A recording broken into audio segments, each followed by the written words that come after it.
up, y'all? Welcome back to another video. In this video, we are going to be looking at Bob Quinn specifically. Yes, that is right. We're going to be looking at Bob Quinn. So the question has been recently, do we trust Bob Quinn to make our draft picks for this season and possibly lead this team to a complete turnaround? That is the real question we have here. Now, if you can look up, percentages of players that hit, I really wasn't able to find a lot of things on that. So we'll go through the numbers statistically on what he's done. If you guys want to see a part 2 where I compare him to other general managers, I can. However, that one's going to take a long time because I'm going to have to do the same thing for them with, I'm going to have to do the same thing I did here for Bob Quinn with other teams. But I can't do it through sports. If the sport's there and you guys want it, I will do it. Don't worry about it. So we're going to be looking at Bob Quinn. And why are we doing this? Well, we talked about draft prospects. We talked about all this stuff, but it really comes down to, are you making the right picks? Now, when you examine coaches, okay, you look at the results. That's what it comes down to, right? Matt Patricia, are you going to be here next year? Well, or after 2020, are you going to be here for 2021? Well, what do the results look like? Well, so far they don't look good, but if 2020 looks good, then possibly you could be here. Bob Quinn, what are your results? Well, they started off good, but then you got rid of Jim Caldwell and you brought your guy and Matt Patricia in, and since then we've only won 9 games in 2 years. So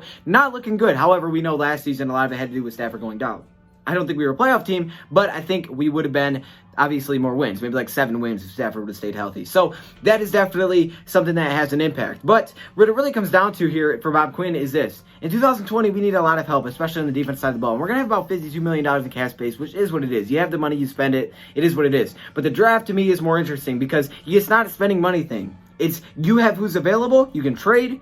You can take whoever you want out of who's available. The question is, are you hitting on those players and are they working out? That is the real question, because if those guys are not hitting, then you're not doing something right as general manager. A big part of your job, a lot of your job has to do with drafting. And if you're not drafting well, that's not a good thing. So that's definitely important. So that's what we're going to look at 16, 17, and 18. Now we will throw in 19 at the end. However, can't really do it because they've only been in the league for 1 year, so it's not really fair, I don't think, because a lot of these guys didn't even play. I don't think it's fair to compare 2019 players, but we will look at 16, 17, and 18 in his results, okay? So that's what we're going to do. We're going to see if we should have confidence, because we know we have a lot of needs. Defensively, we need D-line, we need edge rushers, we need linebackers, we need corners, we might need a safety. I mean, we pretty much need everything on defense. Offense, not too much. O-line, a little bit of help, possibly, especially if Graham Glasgow leaves, maybe some depth spots. But really, defense is where it comes down to. So with a 52 mil, which I think could be like 2 starters, something like that, can we hit on enough draft picks to have a turnaround in 2020 and potentially for them save their jobs? That's what really comes down to. So let's look at some of his draft results. 2016, he selected Taylor Decker, A'Shawn Robinson, Graham Glasgow, Miles Killebrew, Joe Dahl, Antoine Williams, Anthony Zettel, Jake Rudock, Jimmy Land, and Dwayne Washington. One thing to know out of that is that Dwayne Washington, Jimmy Land, Jake Rudock, Anthony Zettel, and Antoine Williams, the last 5 picks in this draft, and none of those guys are currently on the team. So just keep that in mind. You'll see a trend, though. In 2017, we selected Jared Davis, Tease Tabor, Kenny Galladay, Jalen Reeves-Maben, Michael Roberts, Jamal Agnew, Jeremiah Ledbetter, Brad Kaya, Pat O'Connor. Those were our draft picks. You can see our last 3 picks in that draft are no longer with us again. Looking at 2018, which I think is his best draft unless 2019 balls out. Up to this point, it's definitely his best out of the 3. Frank Ragnow, Kerryon Johnson, Tracy Walker, Deshaun Hand, Terrell Crosby, and Nick Bawden, okay? So that's what the 2018 draft looks like. So you guys can read what I put there about being starters and how they played. But really what it comes down to me is this. The percentages, okay? How many of these players have we drafted that are still starters, and how many of these players have we drafted that are still on the team? Now, starters are hard to do because, think about it. If your team's not good at a position like linebacker, and we draft Jared Davis in the first round, he's still a starter, but that doesn't mean he's very good, because you put Jared Davis on a lot of other teams, he's not starting. For us, he is, because our linebacker group is not very good. So I think that's where it kind of gets a little confusing. But we still have to look at what we got. So that is what it is. It's a lot of Bob Quinn's making is this team, okay? A lot of this team is different. So on the team currently, 15 of the 25 picks that we've seen through 2016, 17, and 18 are still on the team. So 60% of his picks are still on the team, not including 2018. 60%, not bad, not great, not bad.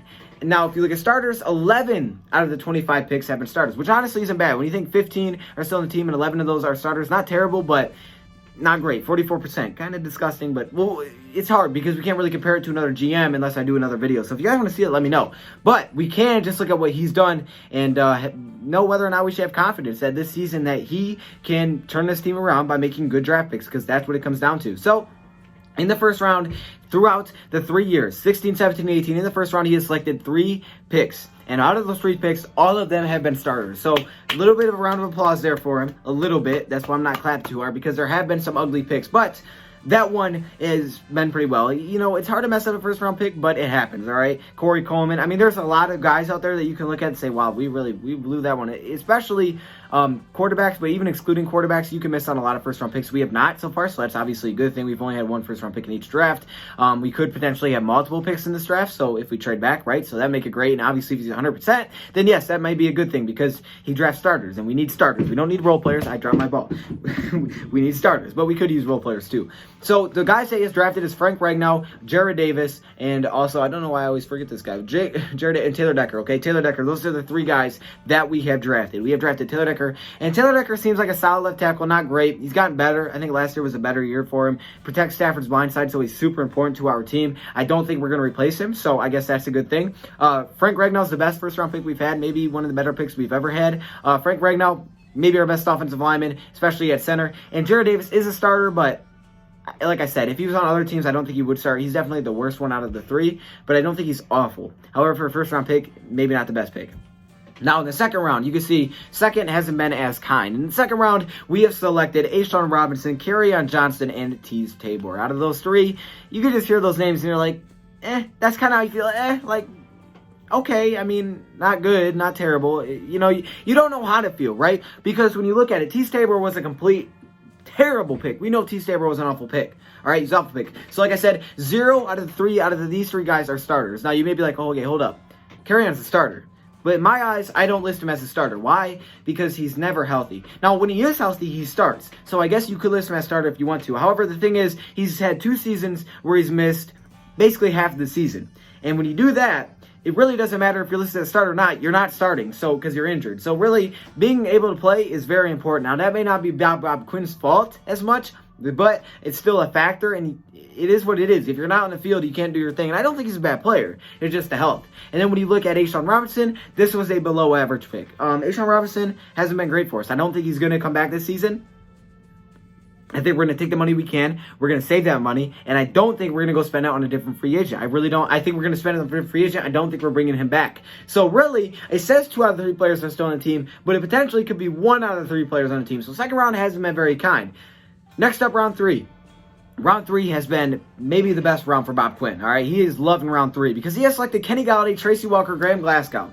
Those 3 players are all starters, and those 3 players are really good starters. Tracy Walker, probably the worst one, but hey, he's a safety and he's not bad. He's probably our best safety, especially when Diggs left. Kenny Galladay's best player that Bob Quinn has ever drafted, so that's a steal. He's also drafted Graham Glasgow, which can play multiple positions on the O-line, very versatile, but we may not bring him back. But still, he's still a great player. It doesn't take away the fact that he's a great player. So third round is somewhere where you can be confident when it comes to Bob Quinn. Now the fourth round, maybe not as much. In the fourth round, he has selected 0 out of 4 starters, but 3 of these guys are still on our team, but he has not selected a starter in the fourth round. When you look at the guys, he selected Deshaun Hand, Miles Killebrew, Michael Roberts, and Jalen Reeves-Maybin. None of these guys are starter. Deshaun Hand is probably the one guy that could be a starter. The problem with Hand is, again, injuries. I like Hand. He's shown really good glimpses. The injuries are really what it comes down to, but he was probably the best one. Killebrew, not bad. When we need him, we were able to sub him in. Michael Roberts, not even on the team anymore. Jalen Reeves-Maybin, not bad. So fourth round, not terrible. Just not like star talent. Or at least maybe you do have star talent, but injury held you back from Deshaun Hand. Round 5, we have seen the Detroit Lions select possibly 2 of 4 starters. Now, you can look at these however you want to. You could say none of these are starters. You could say 2 of these are starters. I put Joe Dahl and Jamal Agnew for the benefit of the doubt that they are starters, right? Jamal Agnew's a returner. I mean, I guess that makes you a starter, right? But I know Danny Amendola started there a little bit. He's not a starter at cornerback, I'll tell you that. So Joe Dahl as well, left guard. He was kind of rotational piece. I would say he's a depth guy, but, you know, for benefit of the doubt, if you want to give it to him, you can say he's a starter. However, 3 of these 4 guys are still on the team. Antoine Williams being that guy that's not. However, Terrell Crosby is a nice depth player as well. So we've got a lot of good depth players when it comes to 5th round. So 5th round, not terrible. However, this is when it starts to just go like this. And the 6th and 7th round have just been awful. Let's just say like it has been awful for Bob Quinn. In the 6th round, he has not drafted a starter, and none of these guys are even on the team. Not one player is on the team. Anthony Zettel wasn't bad. However, he didn't fit Matt Patricia's scheme, apparently, because he couldn't play great run defense. Jake Rudock was a backup quarterback who drafted out of Michigan. Didn't last very long. Jimmy Lance, no idea why we even made that pick. Jeremiah Ledbetter didn't work out as an edge rusher. And Brad Kaya, another backup quarterback, didn't work out. So, yeah, and the 6th round, Bob Quinn hasn't had a lot of luck. 2 quarterbacks. Just hasn't worked out. 2 quarterbacks, 2 edge rushers, and a long snapper. And none of these guys are even on the team anymore. And then in the 7th round, he has selected one guy that is still on the team, and he is actually technically a starter. That's Nick Bawden, who is a fullback. Now, I'm not surprised he's still a starter because it's fullback. Like, you don't draft a lot of fullbacks, so, you know, he's a starter there. So I guess it's not bad, but Dwayne Washington, Pat O'Connor, neither of those guys are on the team. So 60% of the players, like I said, Bob Quinn drafts are on the team still, and 44% are starters. Now, if you want to throw in 2019, we can. So let's look at 2019 real quick. In 2019, we have selected TJ Hawkinson, who I believe would be a starter at some point. So that would make us 100% in the 2nd round. Jelani Tavai is a good player. I think he'd probably be our best 2nd round pick we've ever made. He could be the best 2nd round pick we've ever made, so that's good. Austin Bryant, no, I skipped Will Harris. So Will Harris in the 3rd round. When you look at our 3rd round's been the best, I think, for Bob Quinn. And Will Harris could be that guy. He could be a starting safety next year. I'm not sure how they will address that by getting a veteran or not, but not a bad pick. Austin Bryant looks like he could be a steal. However, like Deshaun Handy, injuries. So, I mean, it's kind of weird how things work out. We also saw Amani, who we selected in the 5th round, who I believe is going to be an absolute steal. It's really good. 5th round hasn't been that bad. Dahl, Agnew, Crosby, not bad. Fulgham, however, 6th round, we haven't done good at all. We selected Fulgham. That didn't work out. Ty Johnson is the guy that I think is a depth running back, rotational running back for us. Not bad. Definitely better than the other 6th round picks that aren't even here. And then you see Isaac Nauta, 7th round, who honestly isn't bad. He could still be with the team next year, possibly. And then you see PJ Johnson, who's not with us anymore. So that is what Bob Quinn has done in the draft. Hopefully that cleared a little bit up. Maybe you can make a decision better. I would say, looking at all of our needs, you can be a little bit confident. He hasn't been awful. Now, I can compare him to other GMs if you guys want me to see where he really stacks up. If you guys want to see that, make sure you let me know in the comments by supporting this video with likes and saying, please show me part 2.